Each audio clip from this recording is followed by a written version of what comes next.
hot coffee hit his face, a sudden, brutal shock that made him stop breathing. He just stood there, the brown liquid stinging his eyes, dripping onto the worn leather of his jacket. It wasn't the pain that cut deep. It was the look on the other man's face, a cold dismissal, as if he were less than the dirt on the sidewalk. But the man who just acted so cruel didn't see the silent strength in the biker's eyes.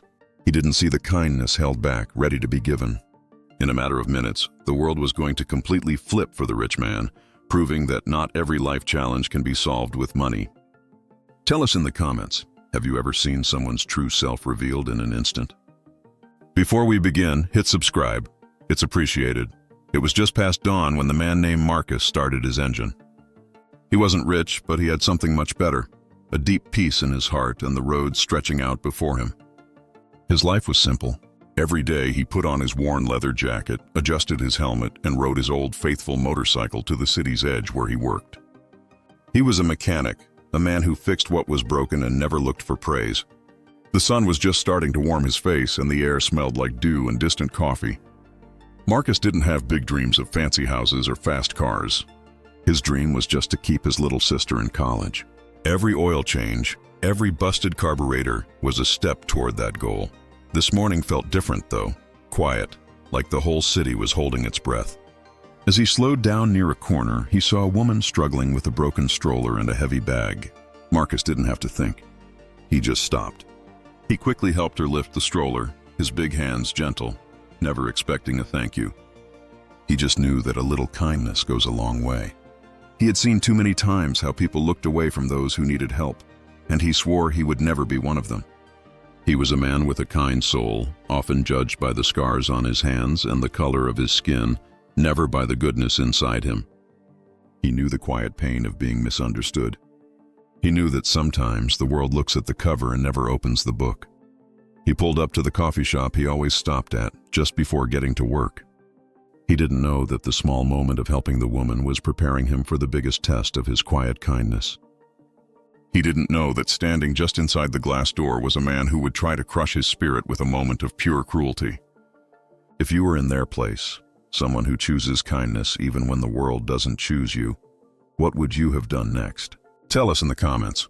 The simplest morning was about to turn into a life lesson for two very different men.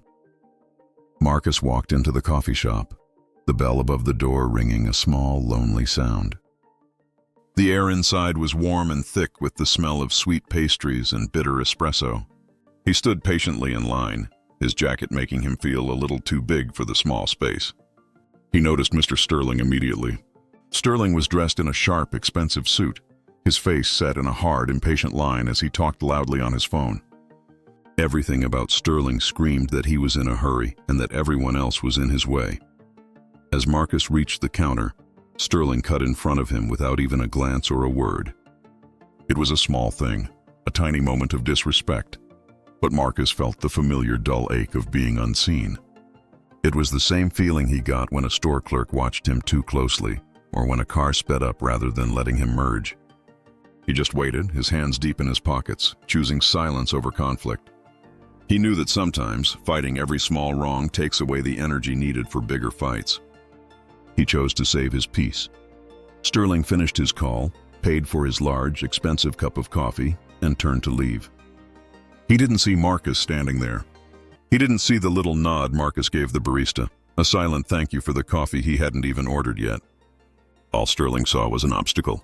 As he quickly moved past, the sleeve of his tailored jacket brushed Marcus's arm. Sterling stopped, looked down at the coffee now sloshing slightly onto his sleeve, and his face turned instantly cold. He didn't apologize for bumping into Marcus. He didn't ask if Marcus was okay. Instead, he looked at Marcus's worn boots and faded jacket, then back up to his face, a look of pure, ugly disgust on his features. It was the look of someone judging an entire life in a single hateful second. Marcus felt the weight of that judgment, the unfairness of being measured and found lacking just because of how he looked. The moment stretched heavy and silent. Marcus felt his shoulders tense, a silent battle raging inside him, to speak up or to hold on to the peace he valued so much. He chose peace. He didn't say a single word. He just lowered his eyes, a quiet sign that he wouldn't fight. This silence, this quiet dignity, seemed to make Sterling even angrier. It was as if Marcus's refusal to fight was a greater insult than any loud argument could be. And in that moment, Sterling made his terrible choice. He lifted the hot coffee, a small, selfish act of cruelty meant to push back at a world he felt entitled to control, and threw the burning liquid directly into Marcus's face. The heat was blinding, shocking, and the pain was sharp, but the deepest hurt was the sudden, shattering realization that some people will look for a reason to hate you, even when you give them none. Marcus stumbled back, trying to wipe the stinging liquid away, his sight blurred. The shop was suddenly silent, the sound of the world outside disappearing. He stood there, trembling not from the pain, but from the raw, exposed feeling of being treated like trash. Have you ever carried pain in silence, hoping one day someone would truly see you? Tell us in the comments. Marcus just wanted to leave, to escape the shame that wasn't even his to carry. But the world had other plans for both of them. Marcus stood still, his sight slowly clearing, the bitter smell of coffee fading to a dull ache. He saw the wealthy man, Sterling, still standing there, adjusting his expensive tie, already moving past the terrible moment he had just created. Marcus took one slow, deep breath, not of anger, but of a heartbreaking clarity. He finally saw that Sterling's cruelty wasn't about Marcus at all. It was about the unhappiness and deep emptiness inside Sterling himself. But then the world tilted for Sterling.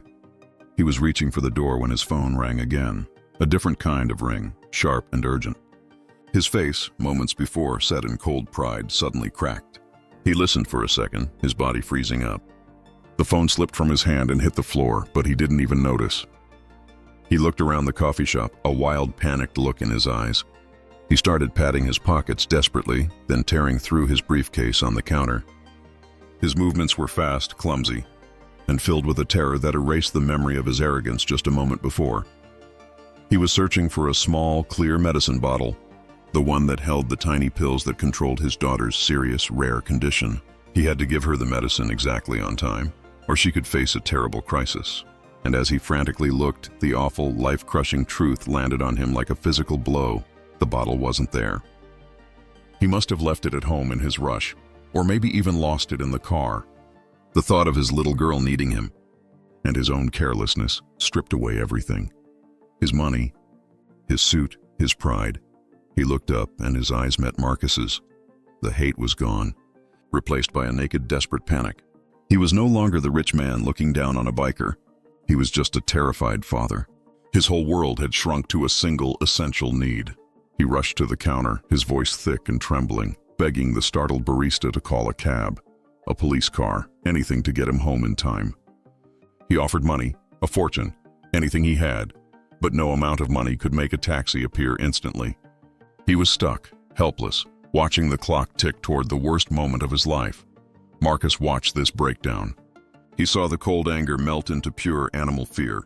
He saw the truth of human need, that in the face of real pain, money and pride mean nothing. What would you have done if this truth was suddenly staring back at you? Tell us in the comments. Marcus looked at the terrified man, still wiping the stinging coffee from his own skin. And in that moment, he saw not a villain, but a fellow human being completely shattered by fear. Sterling stood there, completely broken, his expensive suit meaning nothing in the face of his daughter's danger. He was already running toward the door, ready to risk everything, when he felt a hand on his arm. He turned and saw Marcus, the man he had just treated with such hate and cruelty. Marcus's face was still wet with the coffee, but his eyes were clear, focused, and full of a quiet understanding. A wealthy, prejudiced man named Sterling is overcome with panic when he forgets a loved one's medicine. Marcus, the man Sterling had just slighted, sees his terror and silently offers the fastest ride home on his motorcycle. Finding the medicine, Sterling is filled with shame and offers Marcus a look of profound apology, realizing kindness is all that truly matters. Marcus simply nods. For Marcus, choosing humanity over resentment is deeply healing. The story concludes that shared humanity is paramount, and true strength lies in lifting others up.